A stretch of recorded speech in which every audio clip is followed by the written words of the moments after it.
各位贵宾，各位咱罗伊教师，各位咱今日来参加表演的咱的各位兄姐、朋友、小朋友，大家安，大家好。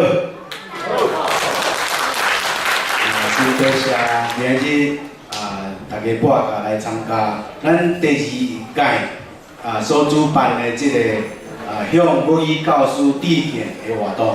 咱旧年开始，咱台湾母语联盟就感觉讲，咱的母语教师有苦劳，嘛有功劳，对咱台湾的母语的保存、母语教育贡献真济。毋过实际上伫社会上无得到真应该有的这个尊敬，所以咱特别来办这个活动。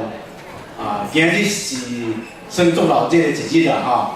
今日也有乌衫军，也有白衫军，也有乌白龙军，足老节的安尼吼。咱伫遮，咱是有要伫遮表示咱对母语教育、对台湾前途的关心。今日是因为咱是教师节嘛，吼，教师节是听讲是孔子公的生日啦，吼。孔子公有2个，你敢知？孔子公有2个，一个就是威权政治政权咧祭拜穿乌衫咧祭拜的乌面的孔子公啦，叫做乌的，嘛白哦吼。白的就是孔子公是第2个，是咱今仔咱咧敬意的，咱要向伊致的是这白哦，白是啥货？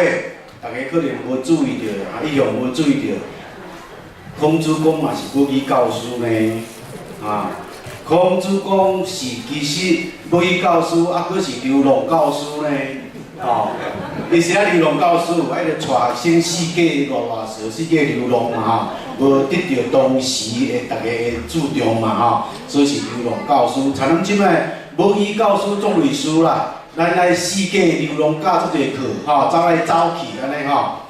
而且伊是母语教师是哪个？是真正是第1个母语教师啊！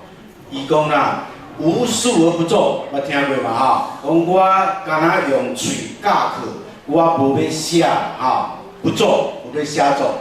术是啥货？用母语教课啊，所以是母语教师。不做是啥？不做文言文啊，因为你那文言文我不爱写嘛，我就干那要用我的母语讲课嘛，安尼，你若要写，拢爱写迄文言文，我都唔写。所以这孔子公呢，有人忽略去，咱今日咱嘛是要甲伊去尊重这个白色的孔子公，咱的母语教师希望将来啦有哪会当达到孔子公的这个地位，受到社会对重，今日我伫遮代表咱主办单位向咱全国的母语教师致敬，要毋望大家母语教师、母语运动者会当人合齐，爱去较拍拼咧。咱台湾的前途，咱台湾的母语的前途，爱需要大家协力共同来拍拼。伫遮向各位致敬，多谢各位，多谢。